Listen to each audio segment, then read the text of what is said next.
آپ نے فرمایا من تصدق بعدل تمرۃ من کسب طیب، جس آدمی نے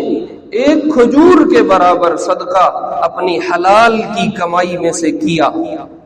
وَإِنَّ اللَّهَ لَا يَقْبَلُ إِلَّا الطَّيِّبَ، اور اللہ پاک کے سوا کچھ قبول نہیں کرتے، فَإِنَّ اللَّهَ يَتَقَبَّلُهَا بِيَمِينِهِ،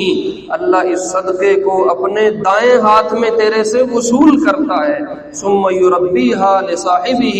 پھر اللہ اس صدقے کو کرنے والے کے لیے پالتا ہے، كَمَا يُرَبِّي أَحَدُكُمْ فُلُوَّهُ، جیسے تم میں سے کوئی بندہ اپنا جانور پالتا ہے،